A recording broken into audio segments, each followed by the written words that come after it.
Let's begin to the very first story. Finance Minister Ken Ofori-Atta has indicated that luxury tax on vehicles would be reviewed in the mid-year budget review presentation. George Yafi was at the media engagement organized by the minister and has this report. Government last year introduced a tax for more than 3-litre engine capacities. The move was then part of efforts to help deal with revenue shortfalls that have hit the economy.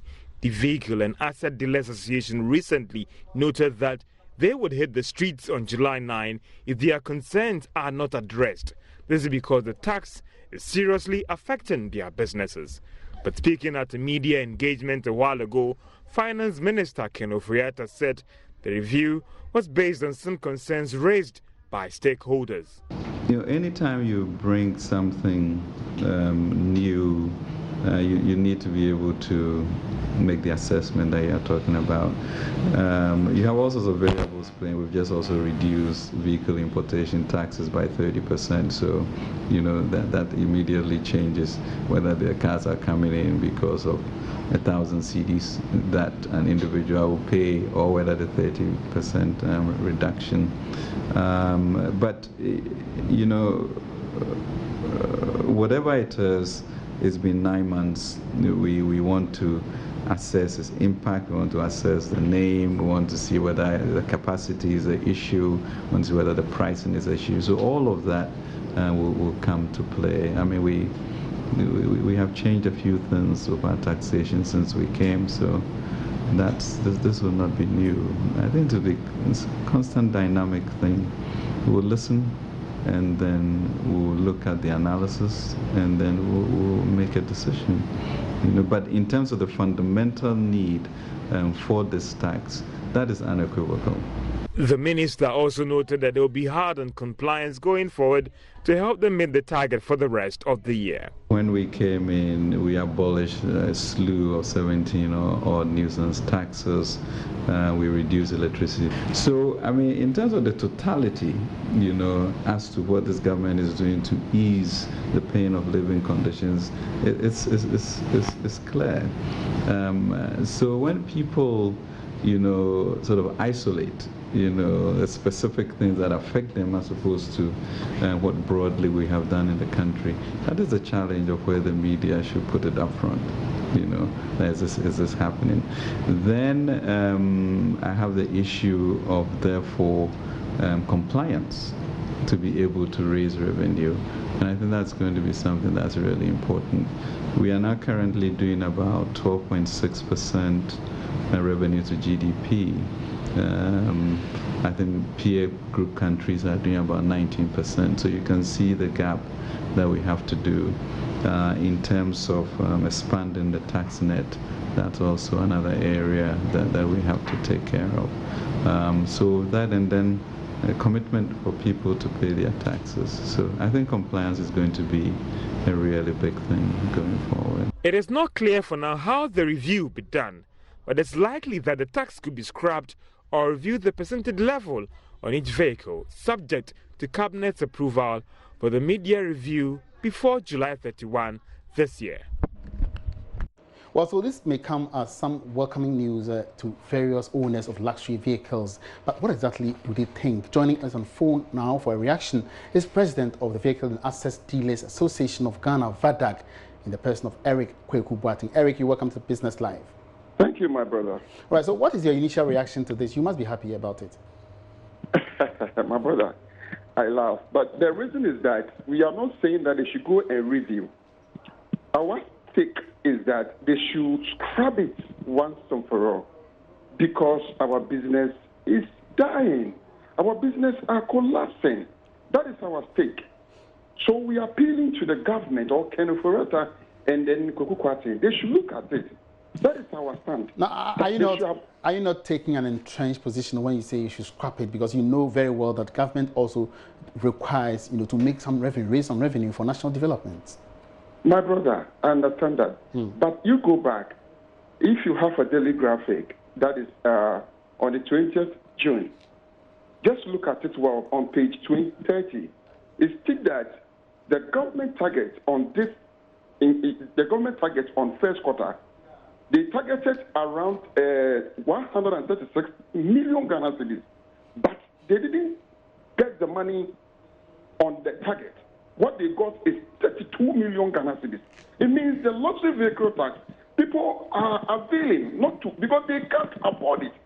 Because if we are implementing a law or a tax policy, and you started from higher like this, how can you or your people should afford it?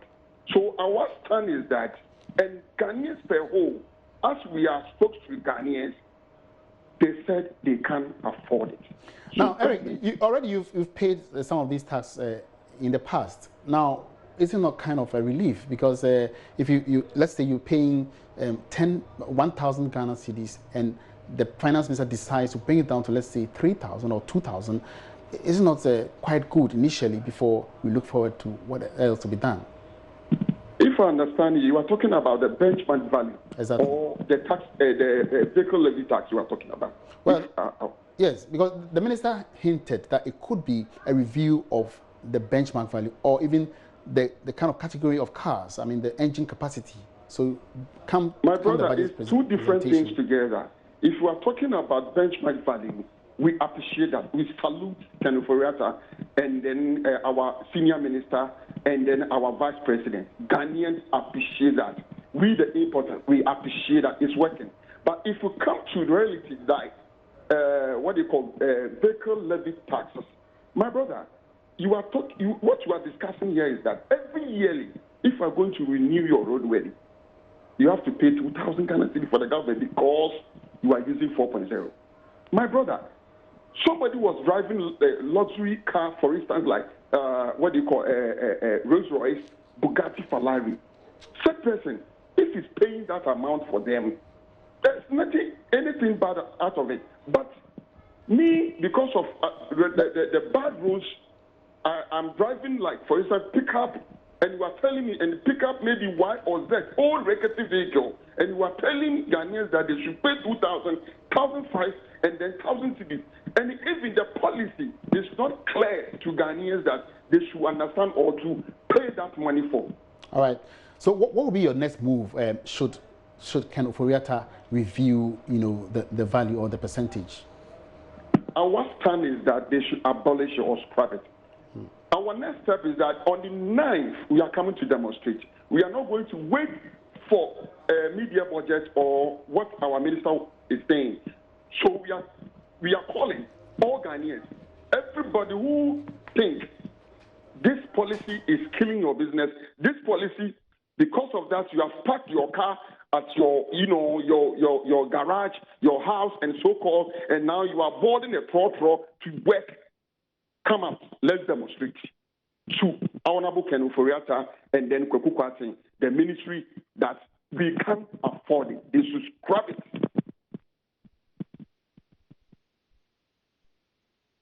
Is president of the Vehicles and Access Dealers Association of Ghana, VADAG. Let's turn attention to other stories. Now, former Central Governor of the Bank of Nigeria, Professor Charles Soludo, is urging government to intensify policies that have seen expansion in economic growth over the last few years. Speaking at the first KB Emisa Arthur Economic Forum under the theme, Making Sense of Economics, the economist believes government has done well looking at available economic data and fiscal growth of the country. Professor Soludo said the country's single-digit inflation and gross domestic product as compared with other countries on the African continent is an indication that government is on course and must pursue these strategies. GDP growth averaging over 6% recently. Nigeria is stuck at 2%, just for context. Unemployment less than 3%. Nigeria is at 23%. Why youth unemployment is about 13%? That's right. All the stuff I could pull. Nigeria's is 36%. And poverty index 8 to 10%, depending on the measure of poverty, whether you use $1.5 or 1.9. Nigeria, some people characterize us now as the poverty capital of the world. Inflation around 9%. And this is very important. Ghana is perhaps, not perhaps, if you go by the publication by the Funds of Peace on the Fragile States Index, Ghana is the most stable country in West Africa.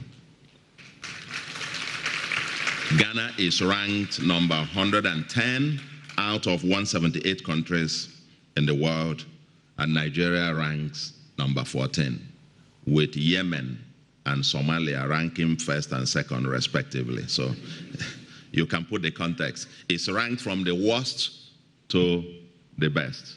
Nigeria is on the red alert list, and you guys are there very, very far there. I mean, competing with several of the developed countries in the world.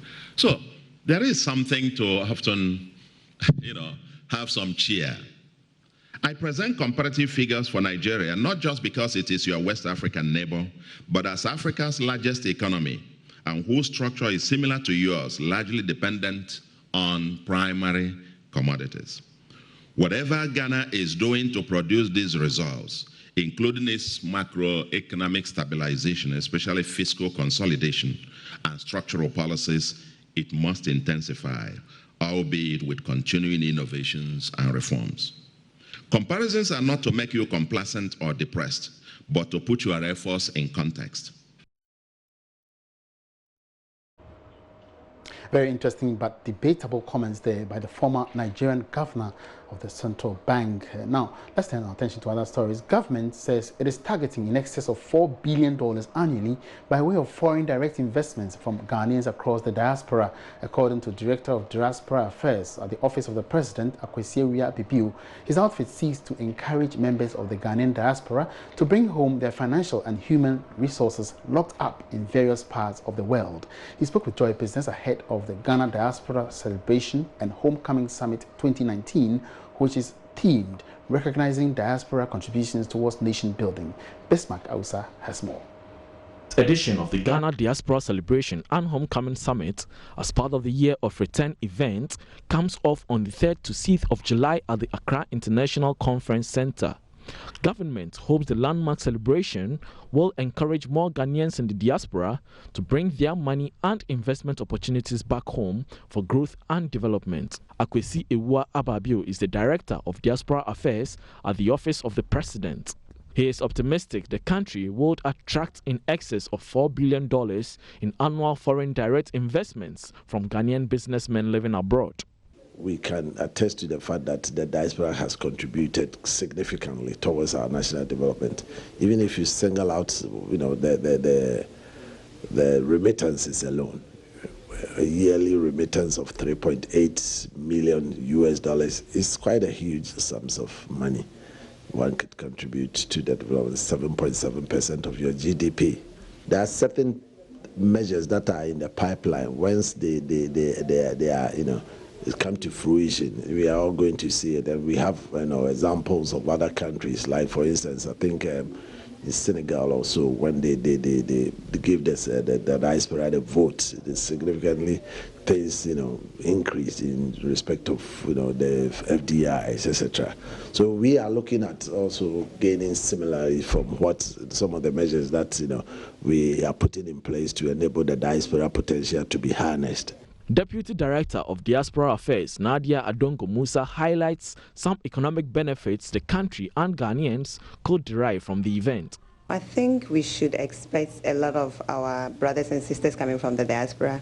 We should all be excited about it, because as they come, you don't know what might be your in on this. Some are coming with their knowledge, some are coming with investors, some are coming with potential investors that will look at other areas such as agro-businesses, real estate, oil and gas, all kind of things that is available in Ghana that we want the world to have, opportunity to have as well. So as a Ghanaian, I think we should be ready to also be part of this movement, since there's a lot of opportunities out there for Ghana. So why not take advantage and be part of it? Someone might be sitting somewhere and they see this and they feel, oh, there's a country called Ghana. They wear this, they eat this, let me also go. We did Full Circle Festival in December, and after that event, it boosted Ghana to be the 4th place to visit. Recently, the Information Ministry charged the Office of Diaspora Affairs to speed up work on the Diaspora Development Policy document aimed at targeting more Ghanaians living abroad. That's one of our headline stories now. And Ghana may soon end reliance on importation of bitumen and polymer-modified bitumen, PMB, which is needed for road construction. This follows a joint venture agreement between GOIL and Société Multinationale de Bitume, SMB, of La Côte d'Ivoire. The agreement will see to the construction of a plant and depot to process and store bitumen to serve the local market. Acting Managing Director of GOIL, Kwame Prempe, says Ghana's bitumen deficit makes the project very crucial. There's more in this report. Construction of the bitumen plant and depot in Tema will be completed within 2 years at a cost of $35 million. GOIL's partnership with SMB dates back to 2003 when GOIL decided to enter the bitumen market, which was dominated by multinationals. It was also to stimulate competition in the road sector in order to lower costs of bitumen. Following several years of technical and commercial meetings, the dream to build a bitumen plant and depot has now become a reality.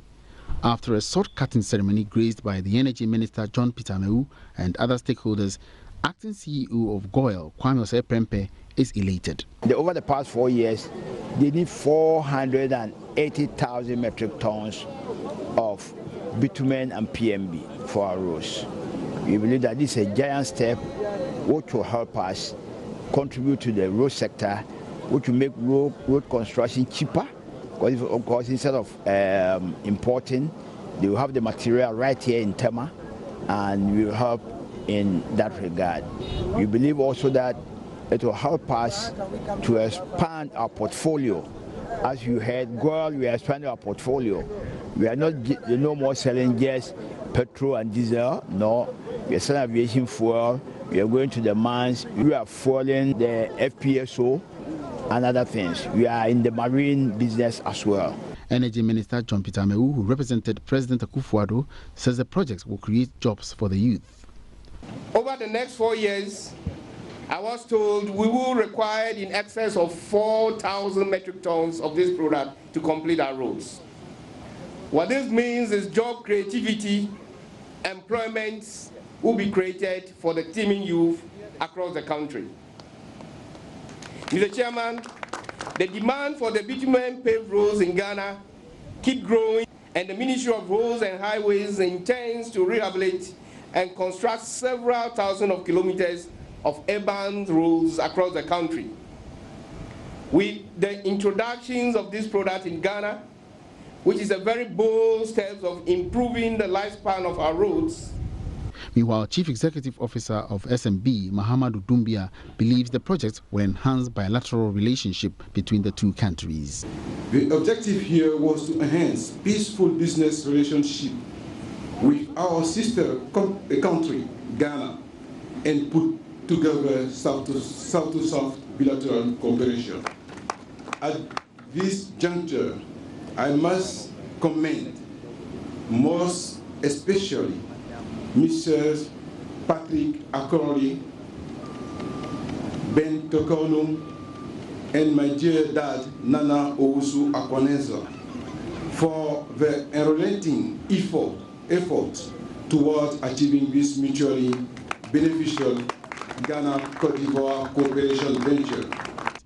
According to the Ghana Highway Authority, the country will require about 400,000 metric tons of bitumen for its roads. The International Chamber of Commerce, ICC, turns 100 years this year. Founded in 1919 in the aftermath of the First World War, the ICC has been at the forefront of advancing peace and prosperity globally. With members in more than 100 countries, the ICC represents 45 million companies and more than 1 billion workers globally. The ICC remains the only private sector organization to hold United Nations permanent observer status. The Secretary General of the ICC Ghana, Emmanuel Doni Kwame, has been speaking to Joy Business about the chamber and its objectives. Its insertion.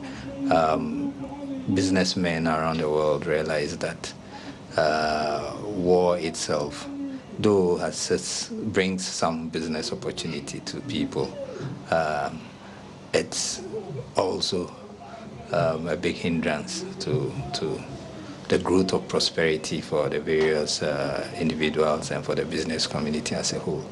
So right after the First World War in 1919, a group of businessmen in Paris came together to start the very first Chamber of Commerce. And the word Chamber of Commerce is now known everywhere. Countries have their national chambers of commerce. Towns have their local chambers of commerce. And then those who started the whole thing came out with the idea to have an ICC. Various chambers of commerce everywhere in the world. So it started, the whole idea started in France. And the idea was that they have to push for peace. As businessmen, they have to advocate for peace. They should be at the forefront of advancing issues that have to do with peace. So they were actually known as the merchants of peace. The founders of ICC were known as the merchants of peace. So they went around preaching peace everywhere they went, and then it started. The main objective is to create prosperity for all. And this year, our slogan is to create the enabling environment for business to grow for everyone, everywhere, and every day. You're watching Business Live, coming to you live on Joy News. Now, before we end, Latex Foam has been honored the Superbrand Company for 2018-2019. This follows strict selection process. The award is the second in 10 years by the Superbrands Council and Consumers. Presenting it to Latex Foam at its headquarters here in Accra, CEO of Superbrands Ghana lauded the company for standing out with their brand in the Ghanaian markets. There will be a supplement coming out in the next week or two once we have already awarded the other participants, and in there also the data will be presented, because like we say, credibility is key. Now what is also important is in the past, and if you look at other countries in XYZ, they go awarding as many people as they can as long as you featured on the Superbrands. What we're doing with this one is that we have not gone beyond 10. And the reason we're not doing that is because everybody then can just be a winner based on having featured in number 1, number 2, number 3. We're limited it to just a few people, just so that we ensure the credibility and be able to give the opportunity to other players to use this as a start to now become even better for next. The award, the PRO of Latex Foam, Gifty Apia, said it affirms what the company stands for and demands from them to put in more in terms of quality. Brands means validation. This is the second year we're receiving this award, and the fact that for us it is data supported, it's research based, means a lot, because many awards do not come in on such platforms, and so we're very, very ecstatic, we're very happy that this award has come to us, and we're only encouraged to do more in terms of quality, to do more in terms of all that the brand promises to give. So we hope that we continue to be in the hearts of Ghanaians, and they will continue to choose us and make us number one, because this is actually a feat to die for. Basically. So we're very happy. They don't get to do this like every year or every other year. They give themselves a gap so that they can get the credible data, basically. And I'm sure that within that time, population growth has occurred, and there are other new clients have come into the market. So it gave them a wider base to conduct the research and get the results. So for us, it's even better that it's not a year-on-year-in thing. So we're happy about the gap. It's for Business Live tonight, and many thanks for your company. For more businesses, log on to myjoyonline.com/business, where we have many topical issues in business coming your way. My name is Emmanuel Abuaji. Have a great weekend, and let's meet again next week.